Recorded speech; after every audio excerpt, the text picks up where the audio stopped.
Hi guys, it's Matt. Welcome to the video. I am a compulsive gambler in recovery and I'm your mind and movement mentor here to help you.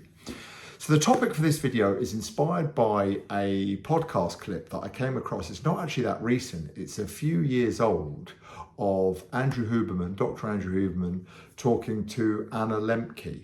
I think that's the correct pronunciation, who is a dopamine expert. I've referenced her in the past, I think, on this channel.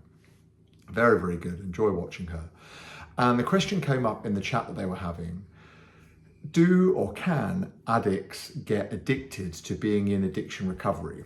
He was essentially saying that he knows people that are in recovery, and he wasn't necessarily having a poke at them, but he was saying that they often really just talk about their recovery journey, meetings that they've been on, how powerful it was, abstinence from whatever the addicted challenges, alcohol, drugs, etc. And I thought, what an interesting question. So here I am making a video about it. I think definitely that can happen. I think maybe addicted to it is a strong word, but I think, as I've said before on this channel, when you're in recovery for something, for it to work, you have to be so proactive, and pardon the gambling expression, but so all in on it that it can take over a large percentage of your life. You often find that you get like friends from addiction, I had that in-betweeners voice then, addiction friends, but like your circles change slightly. And you know, I think you can definitely take it too far, which is, I suppose, what they were referencing about, where you just become a bit one-dimensional. You maybe just focus on bettering yourself and abstaining from the said addiction, which I think is inherently not a bad thing. And what she said as a counter is, look, you know, that is the lesser of the evils. That is the best thing for them to be addicted to, with the exponential number of vices that you could kind of fall into. But I think that the key kind of word, which is always like the invisible blurred line word, is balance. Because I think that you do want to try to maintain a positive life experience outside of recovery, whilst still simultaneously realizing what such a key component it is in you having a successful, well-balanced life. You know, and I think that addiction can make you more introspective, and I can speak from personal experiences that you can form a real quick and also quite deep bond with other addicts because they get it, as opposed to other people who have maybe lived with addicts. They understand lived experience to an extent, but they don't actually understand the internal battle of it. And I think that can be a real kind of rapport builder and create like a good bit of camaraderie. And you can really develop, like I say, deep bonds, really quite deep friendships. And I think part of the problem is, I have ADHD, and when I speak to other ADHDers, we don't necessarily get off / gravitate on surface layer conversations. Like, how was your weekend? What you up to this week?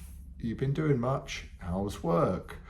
We want to kind of go for the depth, you know, what's keeping you up at night? Tell me your deepest, darkest fears and secrets.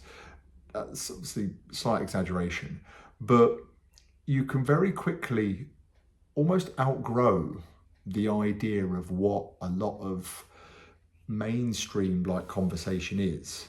And I think once you've seen behind the curtain and you know people on a deeper level, and they've maybe confided in you things that they don't often tell other people, and you've done the same, you don't really want to go back to just talking about where you're off to on holiday, what your plans are for your next day off. You want to kind of go deeper into how you get, what have you been struggling with?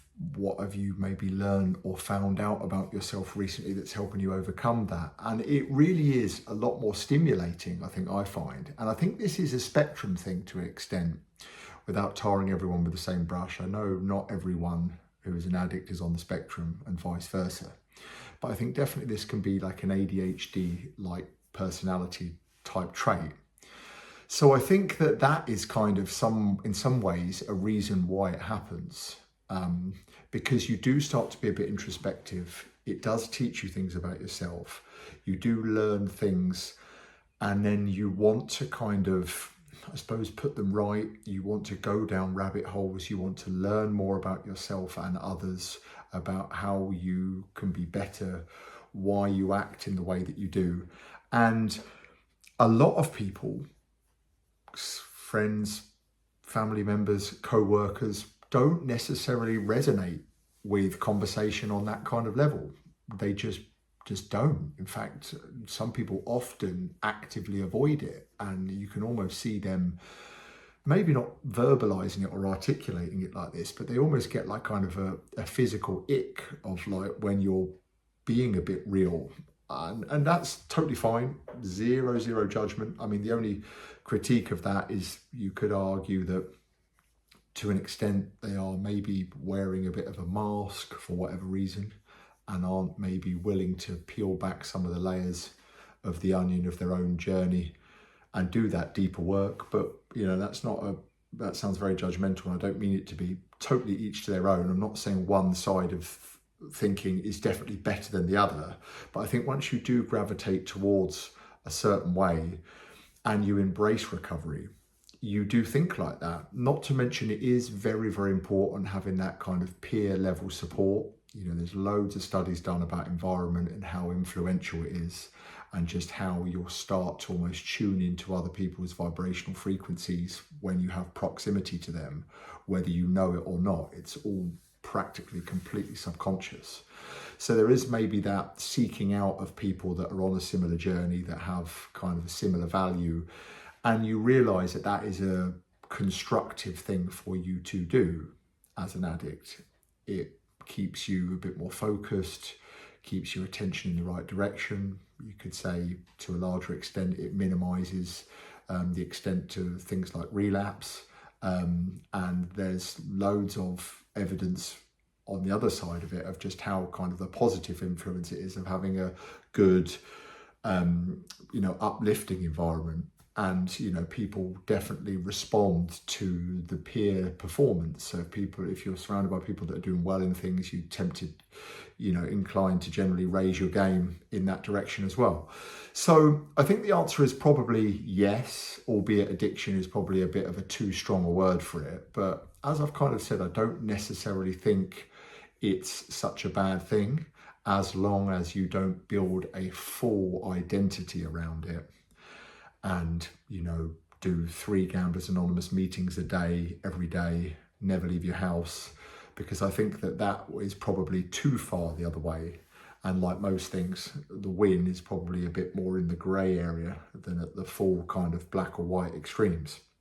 So just something I wanted to make a quick video on while the topic was on the top of my head. What do you think about this? I'd love your comments and thoughts. Please comment below. I respond to every comment. And like I always say, I make these videos for a younger version of myself. Would it have stopped me gambling in my earlier days? Maybe not, but it might have created some space, little crack in the dam for me to think different, to create a bit more space, to change my trajectory. And that is what I want to do for other people watching this video. So if you know people that struggle with this, problem gambling is a focus for this channel. I am a compulsive gambler of over 20 years, and in some ways sad to say. Please share this with them so they can hopefully take some value from the video. And if you please subscribe to the channel, it helps me reach more people about a topic and messages that I'm incredibly passionate about. So thanks so much for watching, and I will see you in the next video very soon.